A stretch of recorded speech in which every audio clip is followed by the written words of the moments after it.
Doctor Miravalle, tengo entendido que usted es neurólogo, ¿verdad? Sí, es correcto. Ya. Cuéntenos, ¿qué hace un médico? ¿Cuál es la especialidad del neurólogo? ¿En qué, específicamente, en qué trabaja el neurólogo? Sí, usted sabe que los neurólogos trabajamos en todo lo que sea enfermedades relacionadas con el cerebro y el sistema nervioso. Y esas pueden ser enfermedades desde la migraña o la jaqueca hasta la enfermedad de Alzheimer, la esclerosis múltiple, los accidentes cerebrovasculares. Mm, Eh, y los neurólogos pueden ser neurólogos de adultos o de niños. ya.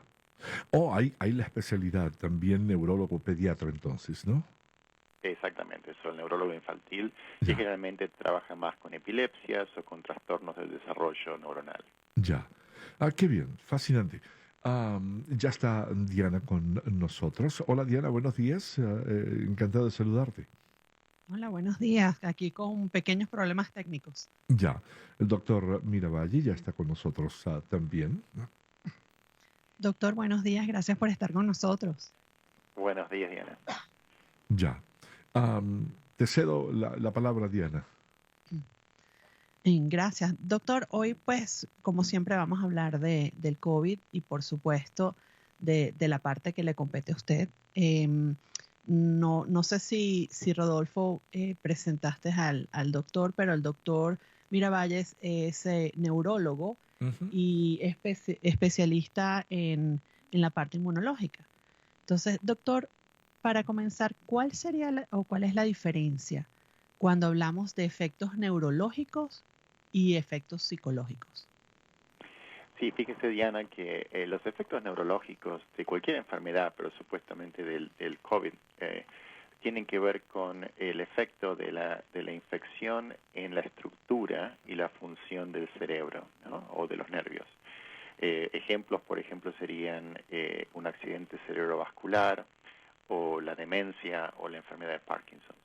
Mientras que un efecto psicológico sería cómo la infección, en este caso del COVID-19, puede afectar en el funcionamiento óptimo del cerebro y que lo más común generalmente sean efectos en la salud mental o efectos en la salud emocional de los pacientes como la depresión o la ansiedad.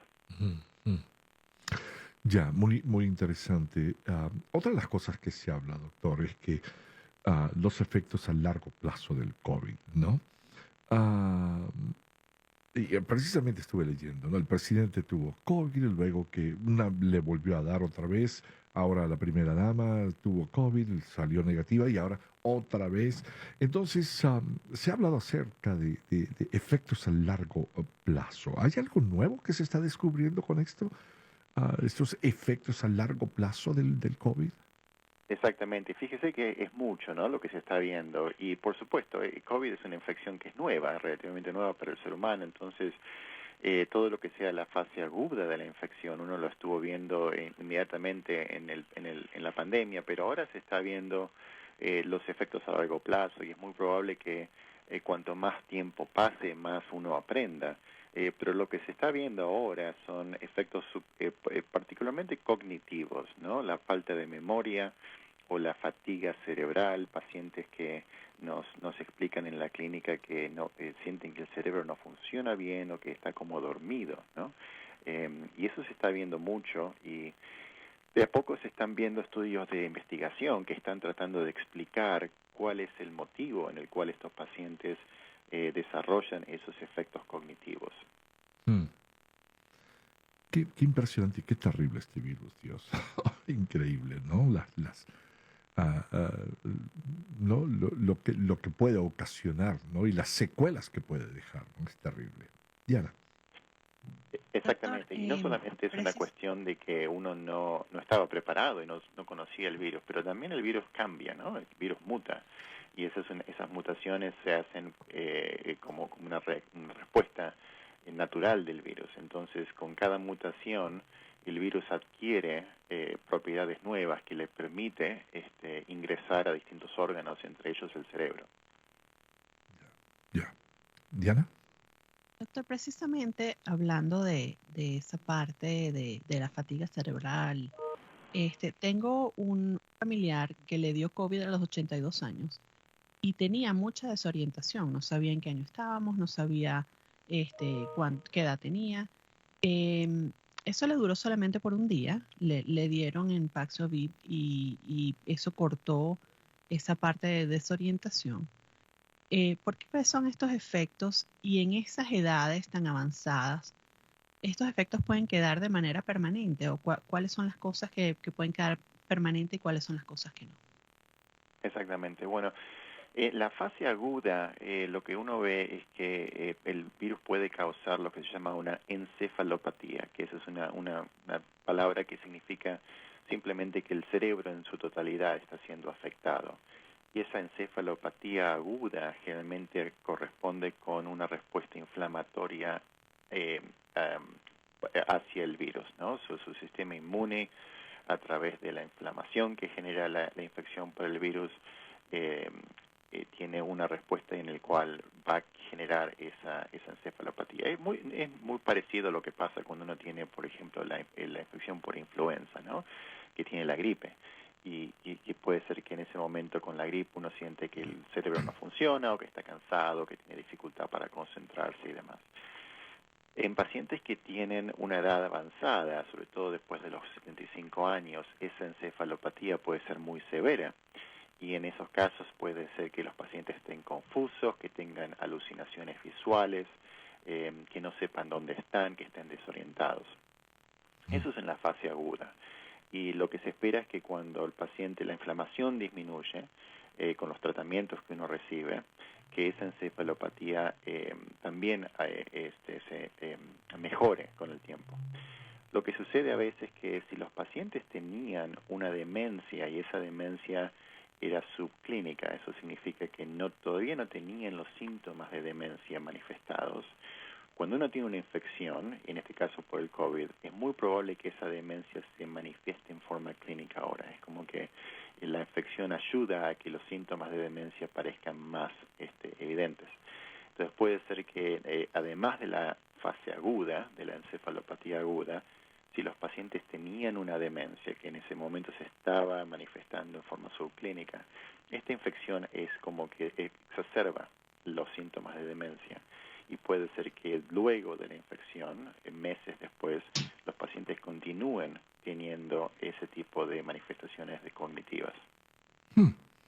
Qué interesante esto. Doctor, usualmente cuando uno habla acerca del COVID, no siempre se hablaba de que afecta a los pulmones, por eso cuidar muchísimo esa parte, no los antibióticos, qué sé yo, ¿no? Sin embargo, también se ha comenzado a hablar acerca del COVID, puede quizás entrar directamente e infectar el cerebro. ¿Qué piensa usted de esto? Sí, usted sabe que hay mucha controversia en cuanto a eso. De entrada, como usted muy bien dijo, uno pensó que el COVID no tenía la habilidad de entrar en el cerebro. El COVID responde a un receptor, y esos receptores serían como una puerta de entrada a determinadas células, ¿no? Y ese receptor se llama AC2, las letras ACE y el número 2. Ese receptor está muy frecuentemente presente en las células del pulmón y en forma muy pequeña en las células del cerebro. Sin embargo, hay células en el cerebro que tienen ese receptor. Entonces, el virus tiene la posibilidad de entrar al cerebro a través de esas células. Generalmente las más expuestas son las células del bulbo olfatorio. Y como usted muy bien sabe, pacientes que tienen COVID pueden tener afección del sentido del olfato. Y esa área se piensa que sea una puerta de entrada a través de esas células neuronales que tienen esos receptores en el bulbo olfatorio. A través de ahí el virus puede entrar en forma directa. Pero esa no es solamente la única forma, la puerta de entrada o la forma en la cual el virus puede afectar al cerebro. Ya. Diana. Doctor, se ha dicho que el COVID puede matar a parte del cerebro. Eso es cierto. Y si eso es cierto, entonces la persona está, no sé cómo decirlo, añejándose o poniéndose más vieja más rápido. Sí, hay varios estudios que están demostrando que además de la fase aguda, la infección por COVID puede generar problemas a largo plazo. Entre ellos, por ejemplo, la demencia o la enfermedad de Alzheimer o la enfermedad de Parkinson. Fíjese usted, Diana, que hubo un estudio que se publicó en junio en una revista que se llama Frontiers in Neurology. Este estudio fue hecho en Copenhagen y lo que han hecho es han seguido pacientes que tuvieron la enfermedad del COVID y se ha visto que esos pacientes tienen un riesgo que es hasta 3 veces mayor de desarrollar la enfermedad de Alzheimer y la enfermedad de Parkinson. También se han visto estudios que pacientes con esquizofrenia, por ejemplo, tienen un peor evolución clínica con un aumento de la mortalidad cuando desarrollan la infección por el COVID. Mm. Ya, entonces quiere decir, por ejemplo, pacientes, no lleguemos todavía a la esquizofrenia, pero por ejemplo pacientes que sufren de depresión o ansiedad, ah, quizás son estos pacientes los que están entonces más propensos a tener consecuencias neurológicas debido precisamente al virus.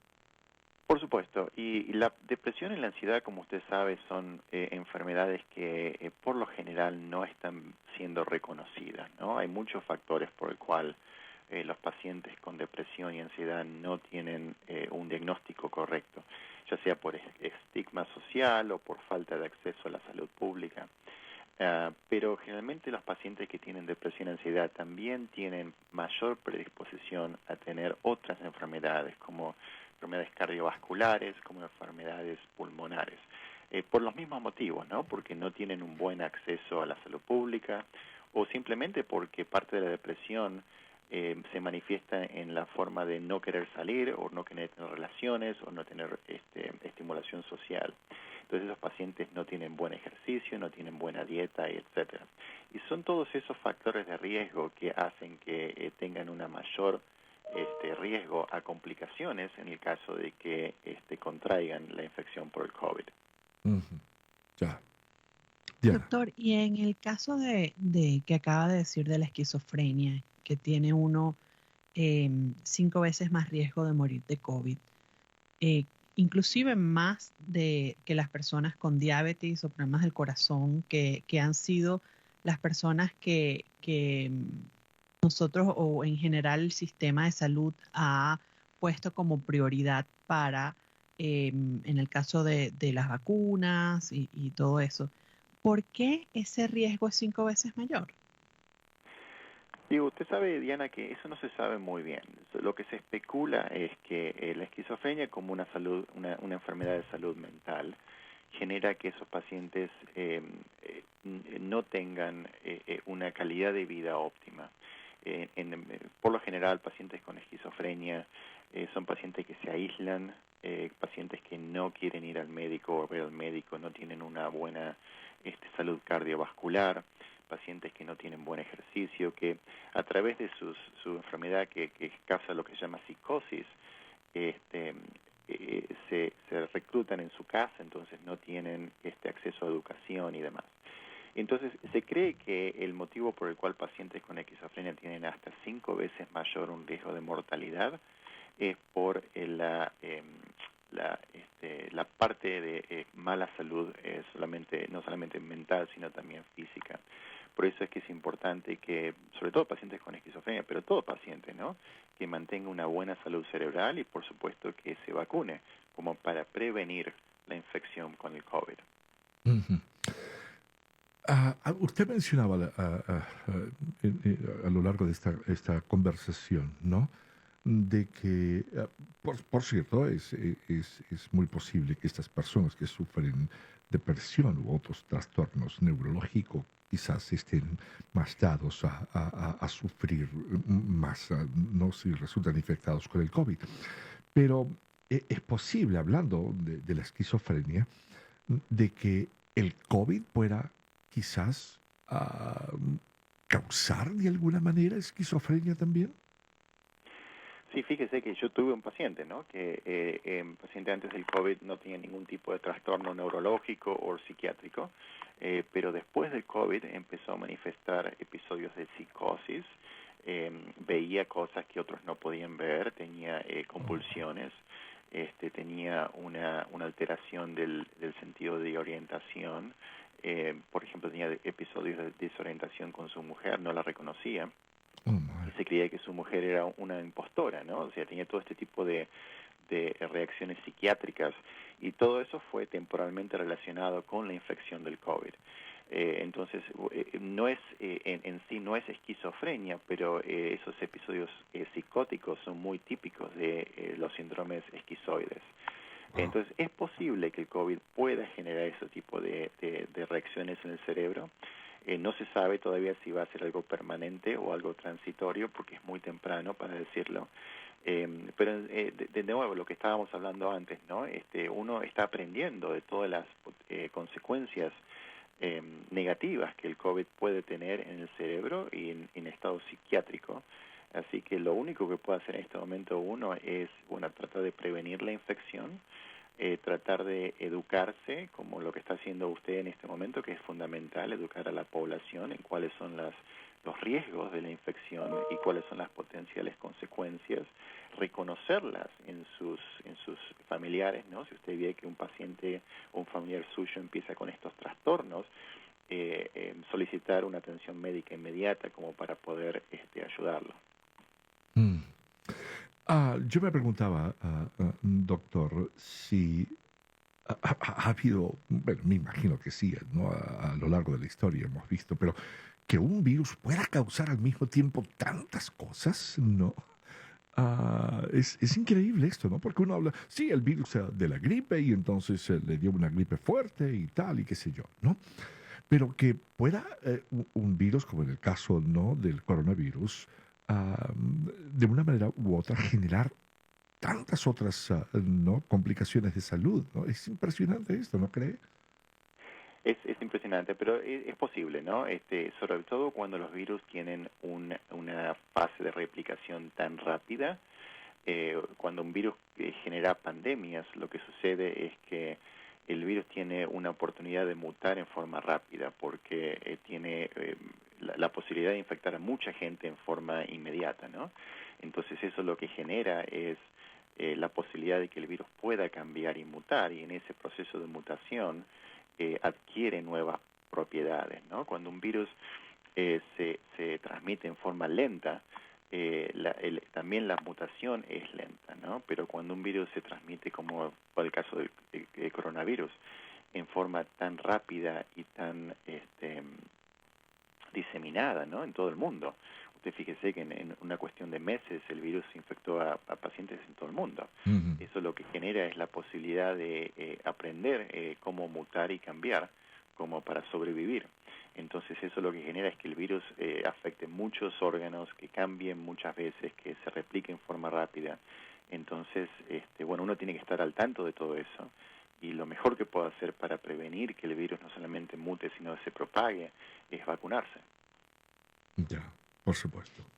Doctor, en el caso de personas por ejemplo, como el presidente Biden, que toma Paxlovid y después le da una segunda ola de COVID casi de inmediato, si el cuerpo ya está, y en este caso el cerebro ya está inflamado, ese segundo brote de COVID le puede afectar más profundamente el cerebro. Eso no se sabe, Diana, ¿no? Eso son especulaciones. Digamos, es muy probable que cuando uno se reinfecte, haya consecuencias, ¿no? Cuando uno se infecta por primera vez, el sistema inmune genera lo que se llama linfocitos o células de memoria. Y esas células de memoria están programadas como para montar una reacción antiinflamatoria más rápida en el caso de que uno se reexponga al mismo virus en el futuro, ¿no? Cuando uno se vacuna, lo que hace es generar esa respuesta inmunitaria en forma pasiva, ¿no? Uno entrena a su sistema inmune como para que esté preparado en caso de que uno se exponga en su futuro. Cuando uno tiene una infección por un virus, una reinfección en forma inmediata, después de una infección aguda, ese sistema inmune ya está inflamado. Entonces es muy probable que la reacción a su segunda inflamación sea mucho mayor, que haya mucha mayor inflamación, y eso tiene también consecuencias, ¿no? Entre esas consecuencias puede ser que tenga mayor síntomas durante la infección aguda, mayor riesgo de encefalopatía. Ya. Doctor, me estaba preguntando yo, lo que hemos hablado acerca de la esquizofrenia, ¿no? La edad, en fin. Pero estos síntomas, esto que hemos hablado hoy, ¿también lo podría experimentar una persona muy joven que le dé COVID? Es posible. Yo tengo una paciente que estoy viendo en este momento que es sumamente sana, que es joven, es una atleta y que desarrolló una enfermedad que se llama Guillain-Barré, que es una Ujú. enfermedad de los nervios periféricos Ya. desde el COVID, ¿no? Entonces, no solamente las consecuencias neurológicas aparecen en las personas ancianas o con enfermedades, sino puede aparecer en cualquiera. Entonces es muy importante que uno mantenga una salud cerebral óptima, que uno coma sano, que uno esté, que se chequee su presión arterial, su salud coronaria y cardiovascular, que haga ejercicio, que esté educado, lo que uno denomina salud cerebral, ¿no? Como para estar mejor preparado en el caso de que uno se exponga a este tipo de virus en el futuro. Ah, da terror todo esto realmente, ¿no? Es impresionante, impresionante. Y pensar que hay gente, ¿no? Que todavía no se quiere vacunar, ¿no? Es impresionante esto. Sí, yo entiendo las limitaciones y quizás el temor, ¿no?, a la vacuna porque es algo nuevo, pero yo creo que quisiera que la gente entienda que es nuestra mayor herramienta que tenemos en este momento, la vacunación, para no solamente cuidarse a uno mismo, sino para cuidar a la comunidad, ¿no? Porque al vacunarse uno está también ayudando a que el virus no se propague en forma tan rápida y, como decíamos antes, no mute y no cambie. Mm, Entonces es lo mejor que uno puede hacer no solamente para uno mismo, sino para su comunidad. ya, muy bien. Diana. Claro. Doctor, en el caso de otras enfermedades que tienen que ver con la parte neurológica, como por ejemplo la esclerosis múltiple, ¿cuáles son las consecuencias de una persona que tiene esclerosis múltiple y le da el COVID? Muy buena pregunta, Diana. La esclerosis múltiple, como usted sabe, es una enfermedad autoinmunitaria. Entonces, el sistema inmune ya está en parte de la enfermedad y muy inflamado, ¿no? Entonces, todo tipo de infección que uno tenga en ese contexto puede ser que genere una mayor inflamación, lo que puede resultar en mayores lesiones cerebrales, en mayor propagación de la infección, generando más discapacidad motriz. Entonces, lo que uno generalmente le dice a estos pacientes con esclerosis múltiple es que es muy importante que prevengan cuanto más puedan todo tipo de infección, pero sobre todo la infección por el COVID-19, porque es muy probable que esa infección en el contexto de esclerosis múltiple haga que su enfermedad se reactive. Ujú. Doctor, ¿en qué momento una persona debe buscar la ayuda de un neurólogo? Bueno, es muy importante que uno considere cualquier tipo de síntomas que uno tenga que le hagan pensar que vienen del cerebro, como sea jaqueca o visión doble o hormigueos o en las piernas, en los brazos, eh, pérdida del balance. eh, Todos son síntomas que localizan al cerebro o al sistema nervioso. Entonces, en ese momento yo diría que es importante, pero también cuando hay fatiga cerebral o dificultad para concentrarse o cualquier tipo de trastorno del comportamiento, es importante que uno piense que quizás es tiempo de ver a un neurólogo. Ya, muy bien. Diana. Eh, pues la última pregunta que tengo, doctor, es que sabemos que hay una feria de salud que está por venir y que la están organizando ustedes. ¿Cuándo es la feria y qué tema se va a tocar? Sí, Diana, fíjese que con la Universidad de Colorado estamos organizando la primera feria de salud cerebral para pacientes latinos. Va a ser totalmente en español y es gratuita y esperamos que haya mucha participación de la comunidad porque lo que queremos hacer es a través de esta feria generar una coalición de salud cerebral para toda la comunidad en Colorado, con particular interés en los pacientes de habla hispana. Eso va a ser el 15 de octubre en Anschutz, en Aurora. Hay un website que los pacientes pueden ir y registrarse en forma gratuita y le vamos a mandar la información. Entonces el 15 de octubre desde las 9 de la mañana hasta el mediodía y vamos a tener charlas de salud cerebral, de nutrición, de cómo estar activo, cómo prevenir la enfermedad de Alzheimer. Van a haber invitados especiales y todo es en español. Qué bien, maravilloso. Si usted es tan amable, doctor, en enviarle esa información a Diana, y Diana a su vez me la envía a mí para nosotros promoverla aquí en la radio y hacerle saber a nuestra comunidad este maravilloso recurso que va a estar disponible, ¿no? Cómo no, ya se lo he enviado y esperemos verlos en la feria y como decía antes, esperemos tener buena participación, así lo seguimos haciendo todos los años. Qué bueno, qué bueno. Nosotros vamos a poner esa información, el flyer, toda la información en donde se pueden meter y todo eso lo vamos a poner en nuestra página del Facebook del Rocky Mountain Welcome Center. Entonces, si alguien quiere información, ya se puede registrar y todo eso por el enlace que va a haber ahí. Qué bien, maravilloso. Doctor, ha sido una charla muy instructiva, indudablemente. Muchísimas gracias por su tiempo y por toda esta educación que nos ha dado el día de hoy. Muchas gracias por la invitación, fue un placer. Gracias. Gracias, doctor Miravalle. Pues hasta aquí llegamos, ya nos tenemos que ir y un mensajito que debo decir es que este programa es presentado por el Rocky Mountain Welcome Center con financiamiento de fuentes federales y el contenido no refleja necesariamente las políticas oficiales del gobierno de los Estados Unidos. Ya, muy bien. Gracias, Diana, como siempre, un placer. Gracias y hasta la próxima. Nos vemos o nos escuchamos el próximo jueves en Perspectivas. Así es, gracias. Diana Higuera es la directora del Rocky Mountain Welcome Center. 31 minutos después de las 8 de la mañana hacemos una pausa y regresamos con nuestro siguiente invitado especial aquí en Hablemos Hoy.